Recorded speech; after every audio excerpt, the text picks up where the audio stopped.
서울을 비롯한 전국 곳곳에 많은 비가 내리고 있습니다. 특히 서울 구로구와 동작구에는 극한 호우를 알리는 긴급 재난 문자가 처음으로 발송되기도 했습니다. 이른바 도깨비 장마로 불리는 올해 장마 언제까지 이어질지, 또 비 피해를 줄이기 위해 대책은 무엇일지 김승배 한국자연재난협회 본부장과 전화 연결해서 이야기 나눠봅니다. 본부장님 나오셨죠? 네, 안녕하십니까? 네. 오늘 계속 전국에서 비가 내리고 있는데 장마 전선이 전국을 오르내리고 있는 상황입니까? 기상학 배치를 보면 정체 전선이 남해상에 위치해 있거든요. 네. 그런데 지금 오늘 수도권에서 많은 비가 지금 내리고 있는 거는 이 정체 전선 때문에 내리는 건 아니고요. 우리나라가 좁은 땅덩어리지만 기상학적으로 중부지방에 내리는 건 대기가 불안정해서 소낙성 천둥과 번개가 치면서 소낙성 비가 내리고 있습니다. 네. 보니까 이제 이 소낙성 비인데 특히 서울에서 굉장히 많이 내린 지역이 따로 있습니다. 구로와 동작구. 네. 극한 호우 문자는 어떨 때 발송이 됩니까? 네, 기상청이 이제 작년 8월에 서울에 침수 피해가 있은 뒤에 이제 대책을 내놓은 건데요. 기상청은 1시간에 50mm 이상의 비가 예상이 되고, 그리고 1시간에 만약 30mm씩 3시간이면 90mm이지 않습니까? 그러니까 1시간 강수로는 50mm가 아니더라도 3시간에 90mm 이상인 경우 그런 극한 호우, 그래서 이런 현상이 예상되기 최소 20분 전에 지역 주민에게 재난 문자를 발송하는 체계를 올해 9월 15일부터 시범 운영을 하고 있습니다. 그 전에는 행안정안전부나 지방을 통해서 했는데 올해는 기상청이 직접 재난 문자를 보내는 것입니다. 네. 장마가 이제 하루 비 오고 하루 맑고 이런 경우도 있지만 하루 안에서도 폭우도 오고 폭염도 나오고 이런 현상이 자주 나오는 이유는 어디 있습니까? 네, 그렇습니다. 지금 우리나라 상층, 그러니까 약 5km 상층에는 북쪽에서 찬 공기가 계속 내려오고 있거든요. 그러니까 끊임없이 내려오는 건 아니고요. 파도가 이렇게 휙 몰려오듯이 북쪽의 상층 전리 저기압이 북쪽의 찬 공기를 우리나라 남쪽으로 끌어내리고 있거든요. 반대로 하층에서는 뜨거운 열대 바다에서 고온다습한 수증기가 많이 유입되고 있는 가운데 대기가 한반도 주변에서 지금 여러 날 계속 불안정한 상태가 이어지고 있고, 이러한 상태는 적어도 13일 오전까지는 이러한 대기 불안정에 의한 국지적인 강한 소낙성 강수가 예상이 되는 상황입니다. 네. 지난번에 보니까 이제 6월 달에 낙뢰가 굉장히 많았다라는 이야기가 있었는데 이번에도 좀 낙뢰가 떨어지더라고요. 이렇게 낙뢰가 많이 나온 이유는 어디 있습니까?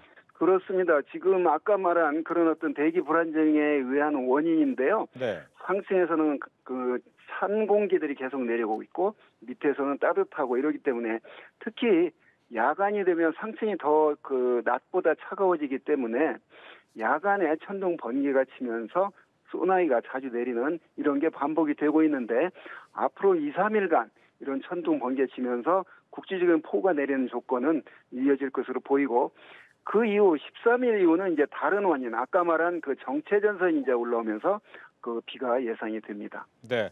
갑작스럽게 비가 많이 내리는 아까 극한 호우 얘기해 주셨는데 네. 50mm, 60mm 시간당 이렇게 내리게 되면 많은 분들이 당황할 수밖에 없는데 특히 서울 도심에서 이런 상황에서 어떻게 좀 대처를 해야 될까요?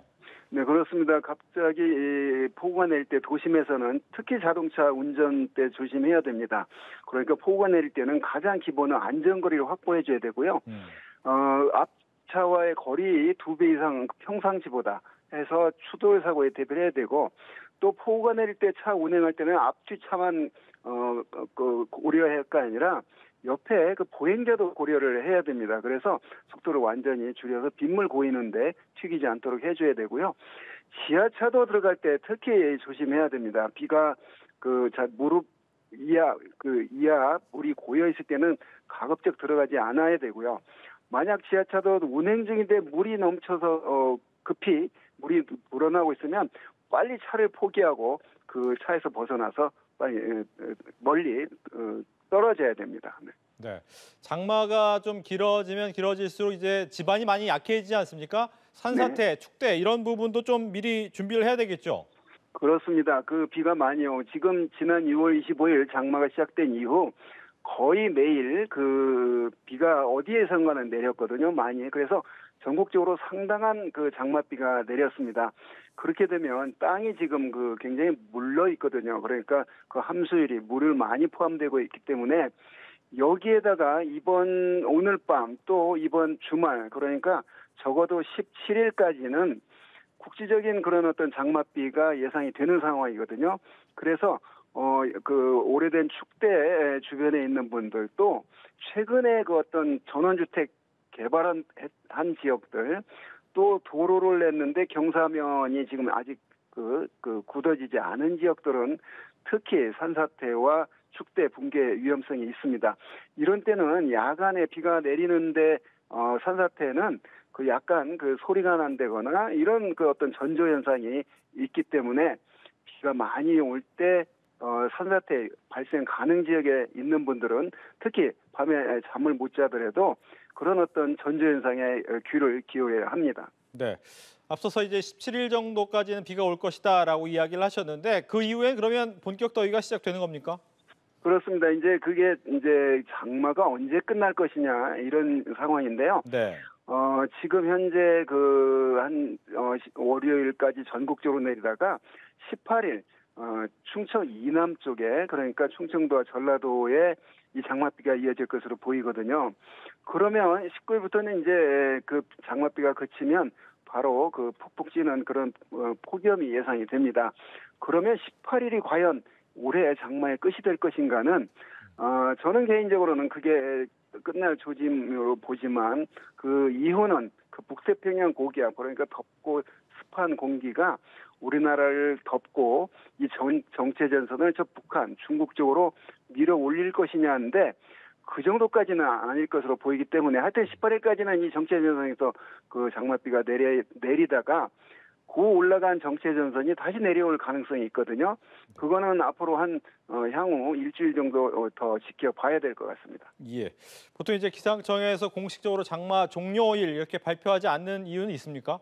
네, 그 사연이 있죠. 1998년 그러니까 제가 기상청 현직에 있을 때 7월 30일입니다. 그때 소위 말하는 언론들이 장마가 이제 끝났냐 이런 식으로 언론에서 많이 문의를 했거든요. 예. 그러니까 기상학적으로 장마가 오늘 끝났습니다. 그러니까 8월 1일자로 크게 언론이 보도를 합니다. 장마 끝.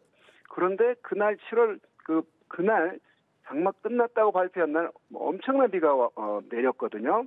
그래가지고 지리산에 많은 그 야영객들이 한 100여 명이 숨진 사건이 발생을 했습니다. 그렇기 때문에 기상청 입장에서는 장마가 끝나는 게 절대 중요하지 않다. 그 여름철에 우리나라는 장마가 끝났어도 장마라고 하는 기상학적인 원인이 끝난 거지 장마가 끝났다고 비가 끝나지 않았다. 그러니까 국민들은 장마 끝하면 비 끝 이렇게 오해를 하더라고요. 그래서 장마를 끝나는 걸 그렇게 강조하지 않으려고 합니다. 네.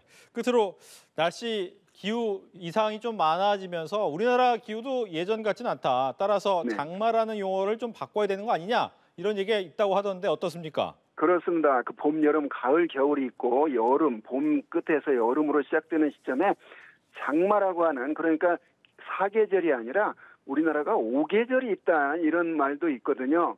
자, 그런데 이 장마의 패턴이 기후변화로 형태가 이상해졌거든요. 그러니까 시작과 끝이 뚜렷하지 않고 과거의 전형적인 장마 패턴과 달라지기 때문에 우리가 여름철에 장마 기간이라는 용어를 사용하면서 국민들에게 재난 측면에서 오히려 그 혼란을 준다고 한다면 장마라는 용어 쓰지 말자 이런 얘기도 나오거든요.